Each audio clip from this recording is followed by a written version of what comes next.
Hello, hello, hello, and welcome to Lemonade Talks. I am your host, Chelsea Cook, and I am the author of Lemonade, Making the Most of What You Have. Listen, I'm super excited because tonight in the studio, listen, we have Mr. Derrick Finklea, a fashion expert. And this is what I want you to do. As I am reading Mr. Finkle's bio, I want you to go ahead and share this broadcast. Share. Let somebody know, anybody that you know that needs help with fashion, you know they have no fashion sense, get them on this live, okay? Because he's going to help us tonight, okay? Mr. Derrick, what we love to call affectionately D. Lamont Finklea, resides in Atlanta, Georgia. He is the owner and founder of his thriving business, D. Lamont Styling Company. He has been working in the fashion industry for 8 years. What Derrick loves most about what he does is the ability to truly enlighten individuals to look deeper into their purpose by way of demonstrations through wardrobe and fashion, but also through life. He has chosen to help people find their true identity and to operate with intention and style. He believes in transforming from the inside out and that all beautiful things start on the inside. Derrick also believes that all things work together for the good of them that love God and to them who are called according to his purpose. Ladies and gentlemen, please welcome Mr. Derrick D. Lamont Finklea. Now wait a minute. Chelsea, the way how you read this introduction, rev up the organ.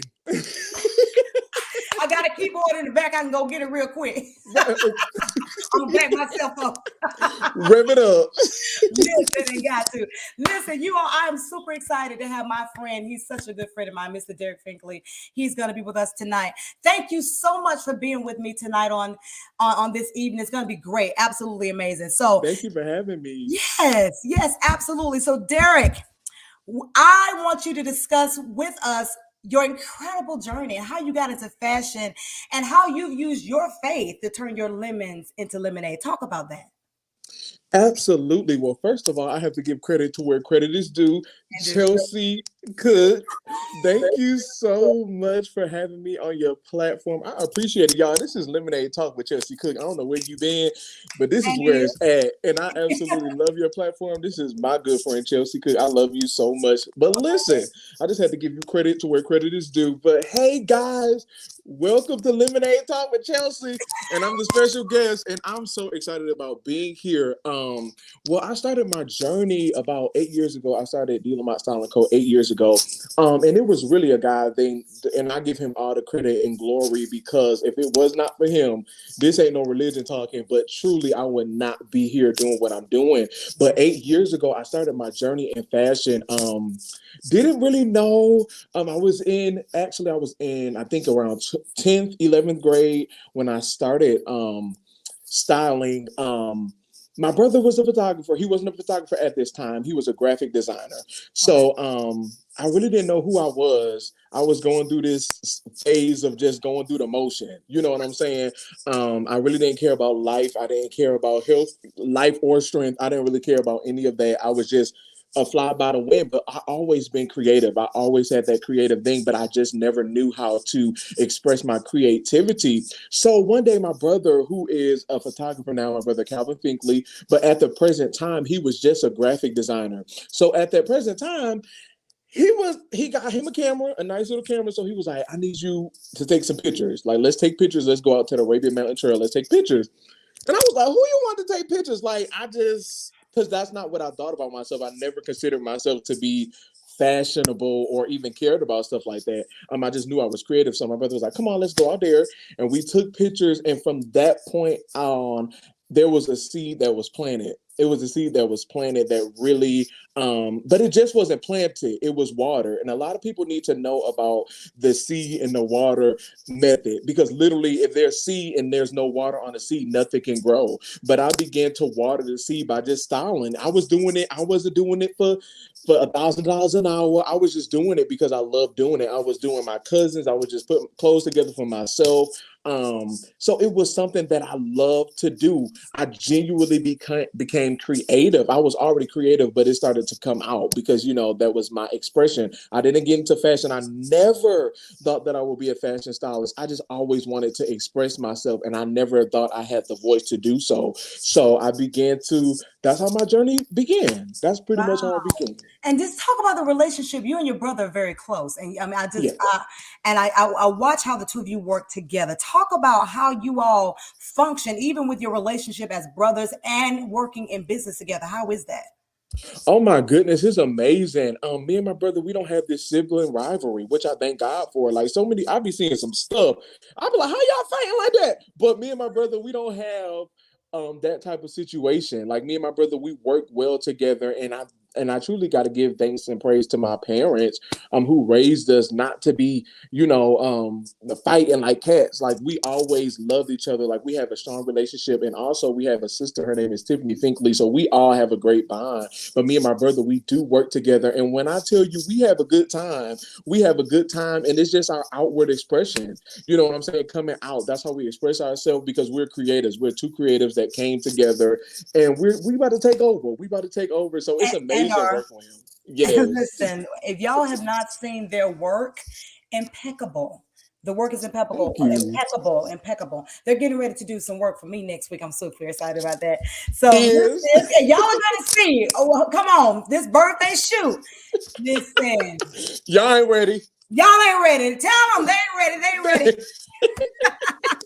So, as you know, about 2 years ago, I released the book Lemonade, Making the Most of What You Have. And I came to you with this crazy idea. I said, Derrick, I got an idea. He's shaking his head because he knows where I'm about to go. I said, Right. Derrick, I said, God gave me this vision of this movie. And I'm going to do a trailer for my book. And I want you to be a part of my trailer.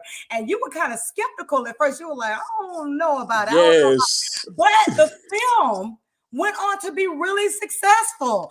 And you were the Yes. one that got the most laughs out of everybody. You were the comic relief. So I want you to talk because I believe that this was your first experience with acting. So talk about that experience and how that was for you. Oh my goodness. First of all, Chelsea is one of the most creative people that you ever gonna meet. No, seriously. Like the way her mind. Because when she came to me, I was like, girl, you got the wrong person, number one, because I don't do that. I'm naturally funny. Like I don't try to be. But when she came to me to portray this character on Lemonade Talk, I mean not Lemonade Talk, but the Lemonade book, the movie, Right. I was like, girl, no, at first I was really about to say no. Because I was like, that's not me. But it is so crazy because Chelsea saw beyond what I do, which is fashion and style. She saw beyond that. She was like, I really think that you can do this. And God showed me. And I was like, oh, now if you say God said it now, let's just go ahead and do it. But it really stretched me. But it wasn't like a stretch to where it was like, it wasn't a stretch to where it was like a pull. It was really good. I really enjoyed that experience, and it really opened me up. And I actually had another opportunity to do some acting after that. So it really opened up, but it wasn't like no huge like this Lemonade thing. Let me tell you something. So it really opened me up to exploring that fact of arts and entertainment because the truth be told, at that time I was stuck in the mindset of I'm just a fashion stylist, sis. I don't do all the extra stuff. But she saw beyond that, and it was amazing. And y'all, can I tell y'all that we collecting Grammys and Stellars and all this stuff from this movie, and it is absolutely amazing. I had a great time. I really had a great time. It was my first experience, but it definitely was not the last, and it will not be the last. Wow, it's amazing how you said this opportunity, just this experience opened your mind up to other possibilities and other gifts and talents that you didn't realize you had. And I want to flip that because you did that for me when it comes to fashion. Because I came from a very different background as far as like the church, very conservative. And so you were really, and you said, especially 2022, girl, we about to do something. I was like, I ain't about to do all of that. But it has really, but you yourself, I mean, just our interaction and helping me build my confidence as a woman and really embracing my identity and my body, my shape, my eyes, my all this stuff. It came through my interaction with you, which takes me to this book, guys and gals. Period. What a woman wants and what a woman needs. Listen. Yes. Listen, I got to read what I wrote because I don't want to forget nothing that I said. Now, this is not only a fashion guide, but it is a confidence builder for women. It is, and as I was saying to you earlier about my personal experience, I can attest to your knack for fashion and emotional development and embracing yourself. Now, I got a question. Now, we kind of touched on this earlier, but did you even realize that you were going to be writing a book about fashion for women? Absolutely not. Absolutely not. Like literally, I knew at one point of my life that I was going to be Arthur because God showed me that, but I did not know it was going to be in the form of a book for women. I was like, literally, the way how it happened.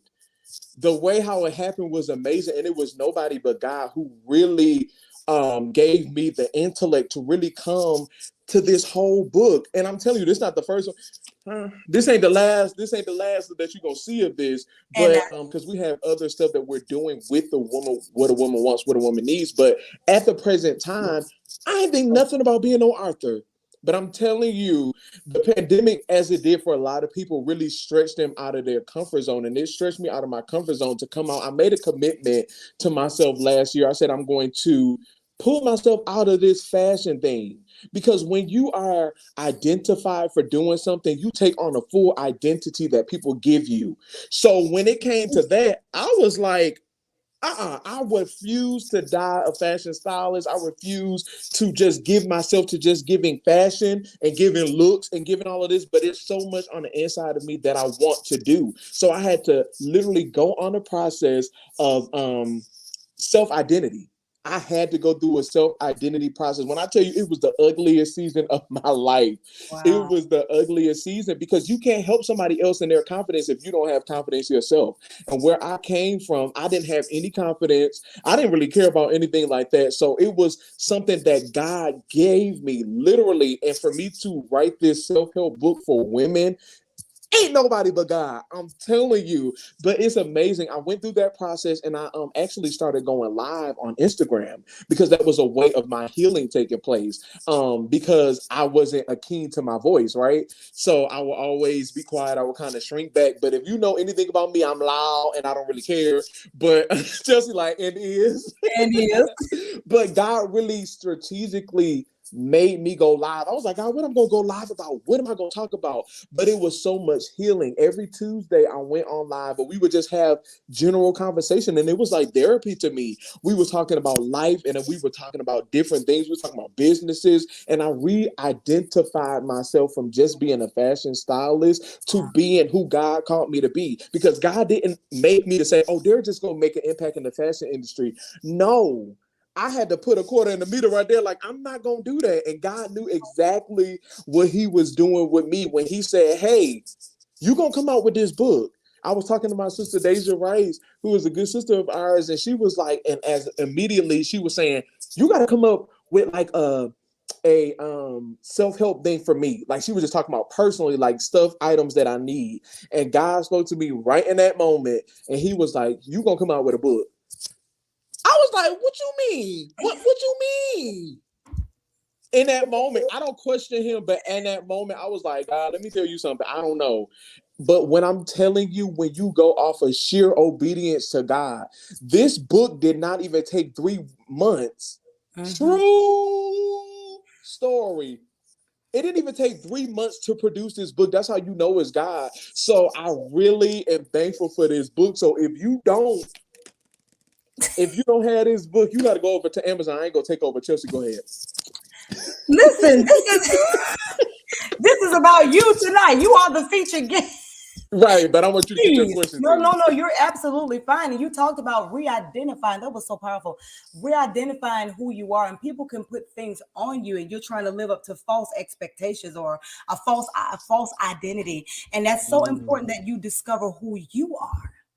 And the Bible talks about how it's not in man to know his way. Come on. It's not in us to know who we are. It's in him we live, we move, and we have our being. So our identity is in Christ. How else do you Yes. know who you are outside of him when he created you? There's so many things you talked about. You said about how you never knew that as a man that you were going to be writing a fashion book for women, but God knew that. Correct. He knew it. He knew what he placed in you. So Yes. for those of you who are struggling with that, like you're so used to doing one thing a certain way, but God, there's so many untapped gifts and uncovered and undiscovered talents that you have that you haven't Yes. even really scratched the surface on yet. And you are absolutely right. And I want to be transparent in this moment because I know it's a lot of creatives who identify themselves with what they do. When I literally came to that conclusion, and I'm gonna be honest, it was a specific, I'm not gonna say the name, it was a specific stylist who I really admired. I love this stylist. And God had to tell me, you can't idolize who you admire. It's Mm, okay to admire someone. It's okay to say, "Oh, I love the work that they do." But when you idolize them to where you try to produce the work that they produce, not unintentionally, this is unintentional. right. Literally, like our work wasn't even similar, but I was like, I want to make an impact like this person. So if they doing this, I can kind of go this way and do my own thing. Because the way how God do it is completely unique and it's something that hasn't been done before. And that's exactly what he's trying to do. This person who I admire don't even have a book on fashion. And they definitely they might come up with whatever or whatever, however that happens. But if I would have minimized my success on their maximum moment, I would not have been able to live in this moment. Like having a book, I would have been like, no, that ain't me. I'm gonna come up with some campaigns. I'm gonna come up with some styling campaigns. I'm gonna do all of this. But God was like, So he really had to break that in my identity. And coming from somebody who had identity issues, you can't play with stuff like that. You can't even admire to a certain degree. You hear what I'm saying? Right. Because it transferred to you, and then and you become engulfed in that person, and you watching their Instagram and you watching their Facebook, not because you want to produce what they're producing, but because you saw what they produced made money, and you saw what they produced made things happen for them. But the way how they produce is not the way how you're going to produce. I had to understand that. And it was a tough reality because I was like, I didn't think nothing was wrong with me just looking at Instagram. God had to take me on a thing where I had to literally, like, not unfollow, but I had to stop looking at this specific person because they had a level of influence on my life that wasn't healthy. And it's not nothing that they did, but it Right. was something in me. So now I'm at a place where I can look and be like, oh, that's real good. I love that. Oh, this person is amazing, but that ain't me. And even it got to a point to where people were actually calling me him. They were literally saying, Wow. you are this person, like you remind me so much of him. And literally I had to break that off of my life. And I thought it was innocent. At the time I thought it was innocent. I was just like, oh, okay, yeah, I admire him, so that's okay. It's a good thing to be admired, something like that. But God literally had to take me on a process of literally, you are not this person. And I had to break that because when you adopt the identity of somebody else, you take all the demons that come along with them. You better And talk about that. Talk about that. Seriously, for real, you can't handle that grace. come on. That's a grace that they carry. And I was saying something today. I posted a picture of myself, my before and after, how I lost Come almost 40 some on. pounds. And I've had a lot of people to ask me, well, how did you do it? I had people that slid in my inbox, how did you do it? I just want to know your secret. And so and I had people at work, how did you lose all that weight? And when I told them my process, oh, that's all right. Right. Come on. Listen, they want the product, But but they they don't don't want the want your process. process. Okay. I'm just saying. But you can't. You don't know what it took for me to get here. I said you want my results, but you don't want the rigor that came along with the results. Come on. That's that Harvest Tabernacle. Period. That alliteration coming out. But seriously, but that's so true. So that's why it's so we the two of us were in a conference on Saturday about the land of ideation. And it was Oh, something that Apostle Brian Meadows talked about how important it is to meditate and really just purge and getting yourself in a place where you can receive fresh downloads. Because God to get, I look at it like this. We're all stars, but the sky is big enough for all of us come to shine. on. It's big enough for all of us to shine. Every last star has a different name. Bye, Chelsea. I'm just saying, every star. Orion is not the Great Dipper or the Big Dipper or the Little Dipper. They're all different, but they all serve their own purpose. Serve their own purpose. So once we learn, where our place is in this world. There was a song by Michael W. Smith years ago, My Place in This World. Once you get in that place and you discover who you are, who you were created and designed and fashioned to be. Right. You don't have to try to outshine anybody else or make that because you're feeling inferior about who you've been created to be. But that goes back to what we said earlier about, finding your identity in Christ Jesus, which is so important. And it's so important. And going back to the meditation bit, you can't even meditate or even be in one place if you are not one with God.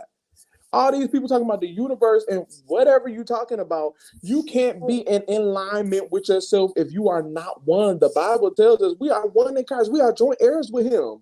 Yeah, that's right. So if you can't meditate, you can't meditate if you're not in him. No, you can't. We find all that we are in him. And that's my testimony. And that's my life. I found out who I was. I found out my grace. I found out what I can do, what I can't do by being in one place with God. That's right.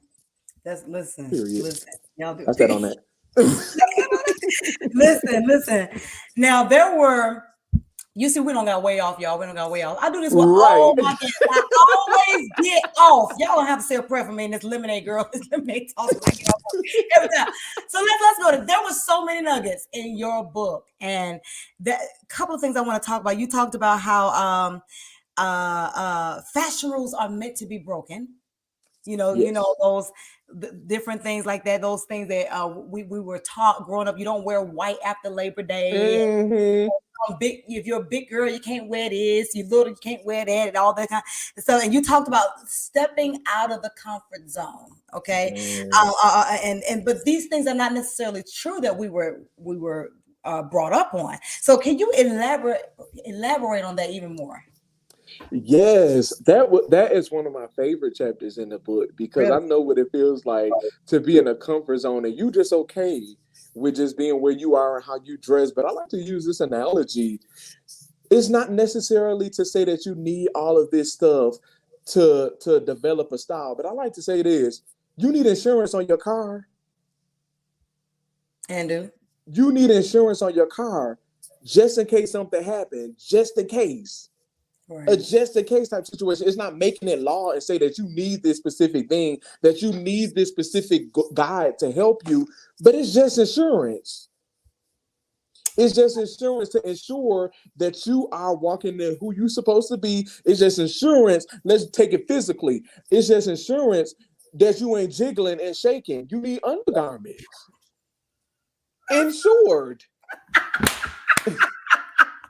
Literally, like, I don't even want to make everything spiritual, but literally, physically, you need insurance. There are certain garments that you have to wear to gather everything together. You know what I'm saying? Exactly. You need insurance. It's not making it law because people be like, I don't have to do all of that. You may not have to do it, but it's just insurance to ensure that you look your best. Absolutely. So it's not making it law. Mm-hmm. That shapewear, because you know what, I grew up in a generation, and those of y'all who 30 and above, we had to wear slips. We had to wear slips, and we had to wear girdles. Come on, I mean, you 3 years old with a girdle on. So I'm seeing a lot of these young girls today. They come in, it's like JELLO, and then you can see you can see the panty line, you can see what color panties they're wearing. So I mean, how can you, as a fashion instructor, how can you guide these young girls who may not know, who may not have been trained or been taught? One thing I can say is be in a company of people who tell you the truth. Let me tell you something. You ain't, and this is off of experience. This is off of whatever. This is the truth. People gonna tell you how they really feel about you in one way or another. That's very true. But you want to be surrounded by people who don't wait until somebody else say something. But they're the first partaker saying, "Girl, make sure that wig gel down. Make sure your panty line showing. You want to be around people who tell you the truth, not so they can dig you apart and take you apart and rip you apart. Not to say they can do all of that, but you definitely want to be in the company of people who will tell you the truth. Because if there's a lack of truth, there's a lack of independence. You can't be independent if there's no truth. There's none. So what I like to say is be around people who will tell you the truth. And if you don't have the capability, guess what? You can hire a stylist like myself who can help you and direct you along the way on your journey. Everybody elevates, everybody shifts into different levels. And I love that about the human body, that our bodies shift. But as our bodies shift, something on our side needs to shift too. We need to start looking and I can use you as an example, Chelsea. You lost all this weight, but you couldn't put on that old stuff that you wore in the last season because guess what? It don't fit no more because your body has evolved. Your body has changed. Your body has shrunk. So you can't put that on anymore. So what you like, and I always tell Chelsea this, and I'm going to tell her too, Chelsea, you are not a size 10. I always be telling Chelsea, like, she is not even a double digit, but literally, like, she knows that now. But it's nothing like having somebody in your corner, whether it's a stylist or a friend or somebody who just would tell you the truth. Amen. Bottom line, to help you. And we live in a generation that's very open. You know, I realize that too. Very open about speaking and mental health and stuff like that. So I believe that we're in good hands for people to tell the truth. But yeah, just be around people who will tell you the truth. And if they don't have the capability, if they're not fashion savvy, you can hire a stylist or you can talk to somebody who has some style experience to help you. That really helps because I can't tell y'all how many Sundays he's pulled me to the side to tell me that my wig is sliding off my head. Like it's supposed to be here, but after a good service, it's like back here. It's back there. Just slide your wig back. He's like, wake up, and he comes to me. Ain't nobody else. People don't walk past me the whole service. Derrick gonna be the one to come tell me my wig ain't right. They would look at you like, in their mind, girl, your wig is sliding back. Right. But that's what you need, honest people who would just tell you straight up, and they may not even be the most stylish. Be like, girl, your panties showing. Your panty line is showing. That's right. You need on something extra on the bottom. You need something extra on the top. You know what I'm saying? Yeah. That would definitely help for sure. I got a question for you. So sure. People, okay, as far as like budgeting, because you talked about budgeting in your book, and you don't necessarily have to go to the most expensive place to look nice. We know Correct. that. But some people have like this I want to say phobia, but this preconceived notion or this arrogance towards thrifting.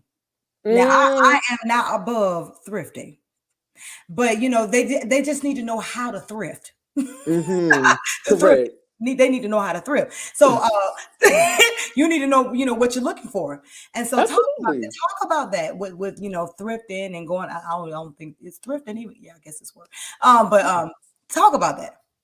Absolutely. I think thrifting is a major part, but not just thrifting. I feel like setting a budget too, going back to what you said at first, setting a budget is so important. I'm telling you, you do not want to go broke and missing out on your mortgage and your rent, trying to get an outfit for a photo shoot or going out. You definitely want to budget because when setting a budget, you can really find out what places you can go to. You may be like, hey, I got a $100 budget. I need some shoes and I need a dress. And I need a new wig for this event that I'm going to. And $50, that's my budget. Now you have to determine like, okay, where can I go for $50?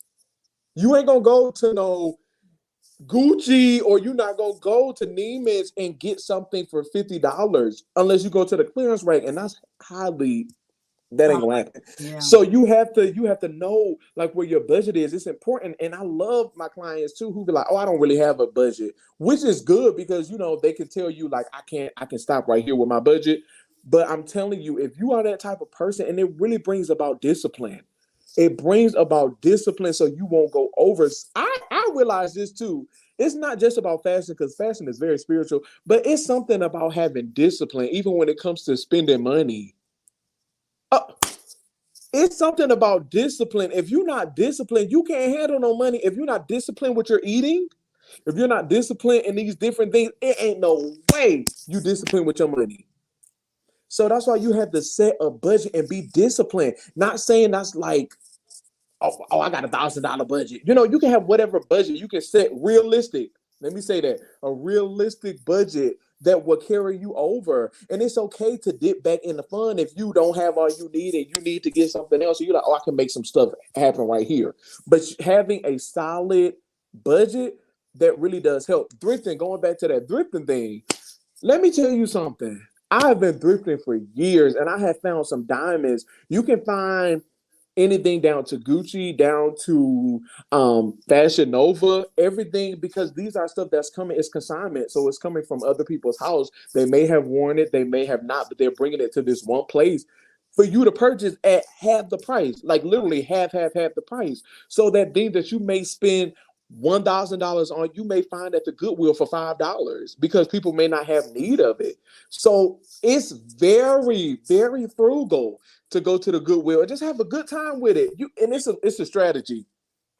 It's a strategy. You can't just go into the Goodwill. So that's why I prefer you guys to, book a stylist. I ain't trying to plug myself, but it's important. It's a strategy. You can't just look at a rack and be like, oh, they ain't got nothing here. You got to pull back that rack. You got to pull back them clothes because there's some hidden gems in between. You got to separate.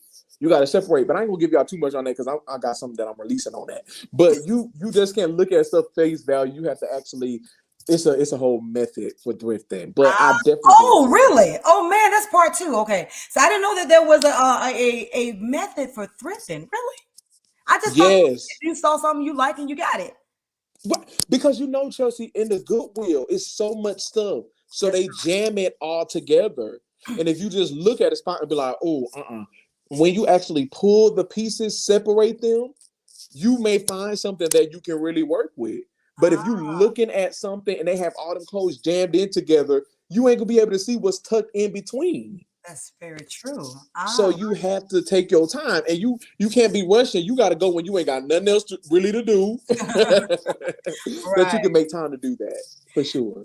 So, quick question, and then we're gonna wrap this up. So, what are 3 things that any woman would need to have in her closet? That is an amazing question, and the answer is very simple.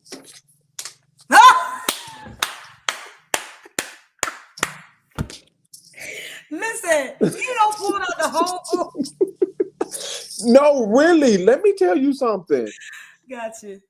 Everything you need is in this book, and I can't be giving y'all all the strategies because y'all ain't gonna go out and get the book. That's true. So you got to go out and get the book. But one thing that I can give you one because it's chapter 1. Gotcha. Shapewear. Gotcha. Shapewear. Get you some shapewear. We don't want people to be on this live thrifting. They just thrifting, grabbing stuff. Right. You're trying to take apart. No, go and get this book. But I can give you that one is that shaper. So you can make sure, even if you're skinny, you may be like, I don't even need that. That's for big people. No, that's not true. Because you have belly button holes, you got creases, you got dimples and stuff. That shapewear can really help shape and mold those places that are really visible when you wear certain apparel. So you definitely want to get that shapewear and get fitted for one. But that's a whole nother series. Come on. Oh, I told y'all part 2. We're going to bring him back. But listen, I almost called you David. Derrick. Yes. Derrick, thank you so much for being on our broadcast tonight. This has been absolutely amazing. Guys, if you haven't, and gals, if you haven't gotten what a woman wants and what a woman needs, get it. It is a hot seller. Thank you so much. And we will see you all next time. Bye. Oh, hold on. Get my book too. Lemonade, Making the Most of What You Have. All right. Period. Bye.